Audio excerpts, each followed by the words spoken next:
আগের দিন রাত থেকে সানাই বাজছিল। সানাইয়ের সুরে মনটা আমার বেদনায় ভরে উঠেছিল।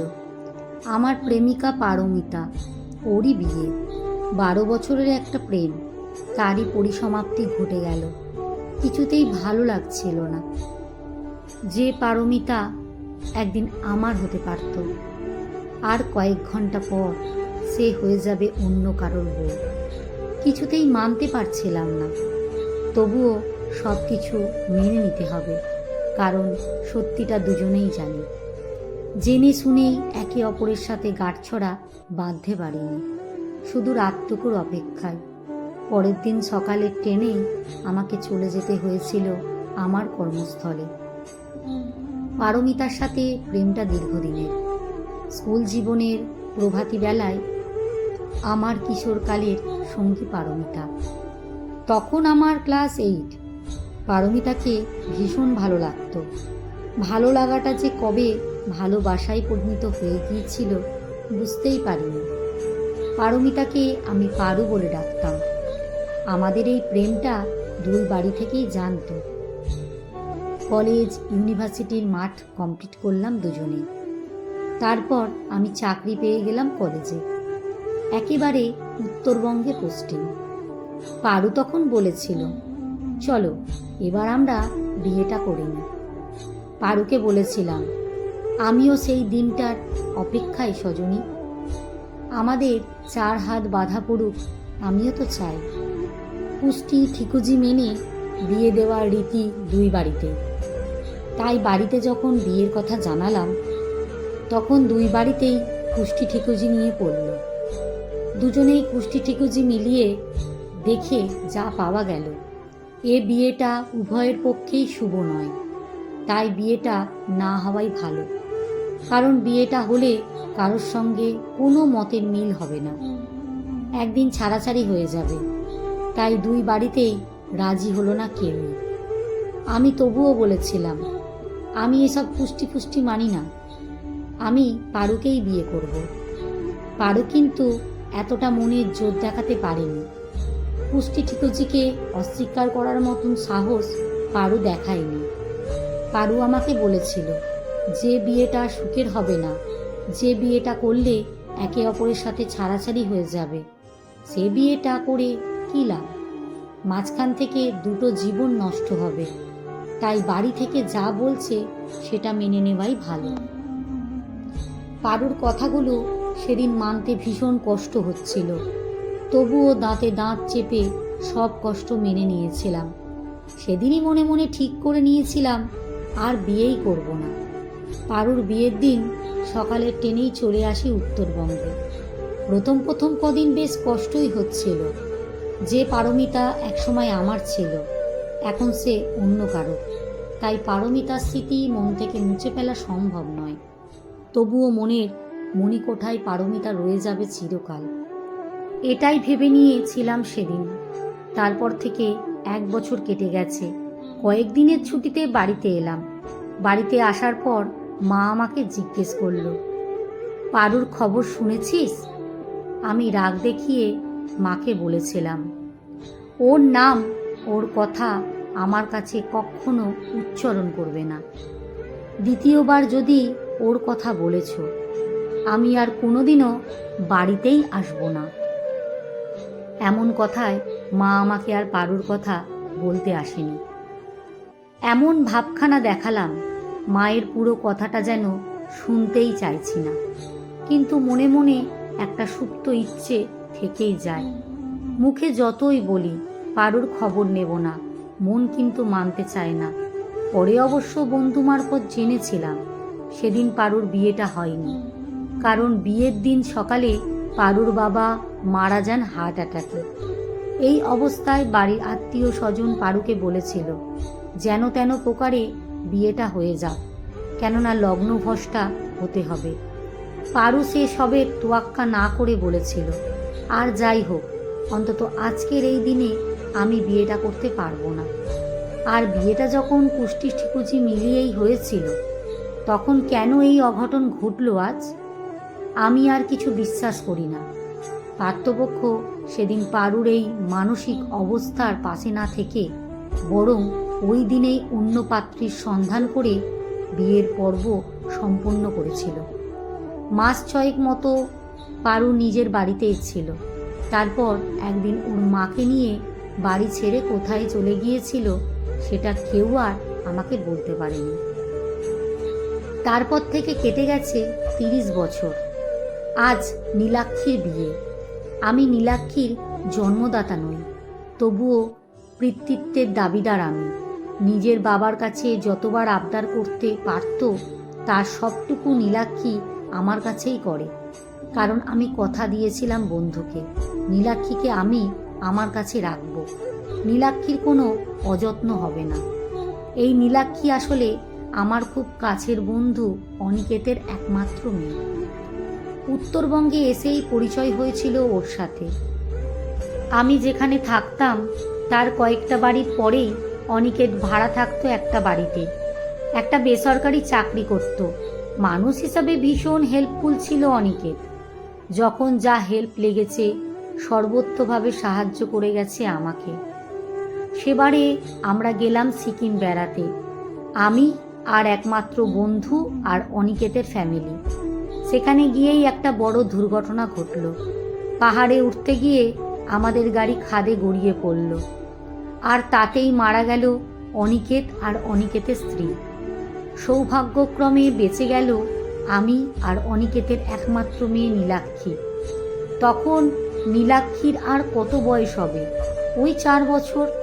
আর সেই 4 বছর নীলাক্ষী আজ বিবাহযোগ্যা। নীলাক্ষী এখন একটা কলেজে পড়ায়, তবে নীলাক্ষী তার পছন্দের মানুষকেই বিয়ে করেছে। পুষ্টি ঠিকুজি বিচার আমি করতে যাইনি। দুজন মানুষ দুজনকে ভালোবেসে বিয়ে করবে, এর জন্য কুষ্টি ঠিকুজি কি দরকার? আজও সকাল থেকে সানাই বাজছে। সানাইয়ের সুরটা বড় বেদনার, একটা বিচ্ছেদের উদ্বেগ করে মনের মধ্যে। বুকের ভেতরটা হাহাকার করে ওঠে। সুরটা শুনলেই মনে হয় একটা বিচ্ছেদ হাঁ করে গিলতে আসছে। যাই হোক, আজ বড় আনন্দের দিন। আজকের দিনে কোনো মন খারাপ করলে চলবে? কথাগুলো ভাবছি, সেই সময় পারমিতা ওপরের ঘরে এসে বসল। এই যে মশাই, আমি এদিকে খুঁজে খুঁজে মরছি, আর উনি এখানে। এ বাড়ি থেকে গায়ে হলুদ নিয়ে আসার সময় হয়ে গেল। এইমাত্র ফোন করেছিল ছেলের বাবা, বলল ওরা বেরিয়ে গেছে গায়ে হলুদ নিয়ে। নিচে চলো তাড়াতাড়ি। এত বড় বিয়ের দায়িত্ব তার বেশিরভাগটাই সামলেছে পারমিতা। আজ নীলাক্ষীকে মানুষ করার পিছনে পারমিতার ভূমিকাও তো সব থেকে বেশি। বলতে গেলে পারমিতাই নীলাক্ষীর মা। নীলাক্ষী পারমিতাকে মা বলেই ডাকে। পারমিতার কথা বলতে একটু অবাক হলেন নিশ্চয়ই। ঘটনাটা বলি। নীলাক্ষীকে বাড়িতে নিয়ে আসার পর প্রথম কয়দিন খুব অসুবিধাই হয়েছিল নীলাক্ষীর। একে এইটুকু মেয়ে, তার ওপর বাড়িতে দেখাশোনার জন্য একটা লোক অবশ্যই চাই। তাই একজন আয়ার ব্যবস্থা করতেই হয়েছিল। মোটামুটি ততদিনে আমার কলেজের চাকরিটা প্রায় 10 বছর কেটে গেছে। একদিন টুকটাক কিছু জিনিস কেনার জন্য নীলাক্ষীকে সঙ্গে নিয়েই বেরিয়েছি। জিনিসগুলো কেনাকাটার পর একটা বইয়ের দোকানে উঠেছি। হঠাৎ মুখোমুখি দেখা পারমিতার সাথে। পারমিতাকে দেখে চমকে যাই। এখানে পারমিতাকে দেখব সেটা কল্পনার বাইরে। তো আমি নিজে থেকেই বললাম, তুমি এখানে? হেসে বলল, অবাক হলে? অবাক হওয়ারই তো কথা। আমি তো এখন শিলিগুড়িতেই থাকি, এখানেই একটা স্কুলে চাকরি করি। তোমার কলেজও তো এখানেই। তুমি এখানেই আছো এতদিন, অথচ আমি এখানেই আছি জেনেও তুমি যোগাযোগ করনি। কি হবে যোগাযোগ করে? যোগাযোগটা তো সেই দিনই ছিন্ন হয়ে গেছে, আজ থেকে 10 বছর আগে। তোমার মেয়ে তো বেশ সুন্দরী, কি নাম তোমার? বলে মেয়ের দিকে তাকিয়ে জিজ্ঞেস করতেই মেয়ে বলে উঠল, নীলাক্ষী। সঙ্গে সঙ্গে আমিও বললাম, পারমিতাও আমার বন্ধুর মেয়ে, আমি বিয়ে করিনি। বন্ধুর মেয়ে বলতে? তখন পারমিতাকে সমস্ত ঘটনাটা খুলে বলতেই হলো। ঘটনাটা শোনায় পারমিতার মনটা খারাপ হয়ে যায়। তারপর পারমিতা নিজেই বলল, যদি খুব জরুরি কোনো কাজ না থাকে তাহলে আমরা বাড়ি থেকে ঘুরে আসতে পারো একবার। সেদিন পারমিতা ওর বাড়িতে নিয়ে গেল আমাদের। আস্তে আস্তে পারমিতার সঙ্গে যোগাযোগটা গড়ে উঠল নতুন করেই প্রেমে পড়লাম দুজনে। কয়েকদিন পর পারমিতা নিজে থেকেই বলে, নীলাক্ষীকে যদি আমার কাছে রাখি, তোমার কিছু অসুবিধা আছে? পারমিতার কথাটা মন্দ বলেনি। একটা বাচ্চার কাছে তার মাতৃস্নেহের ভীষণ প্রয়োজন। তারপর থেকে নীলাক্ষীকে নিজের কাছে রাখার দায়িত্ব নেয় পারমিতা। আমরা দুজনাই ঠিক করি নীলাক্ষীকে মানুষের মতন মানুষ করতে হবে। কারণ সেদিন আমি আমার বন্ধুকে কথা দিয়েছিলাম, নীলাক্ষী এখন আমাদের সন্তান। আর কিছুক্ষণ পর বিয়ের লগ্ন।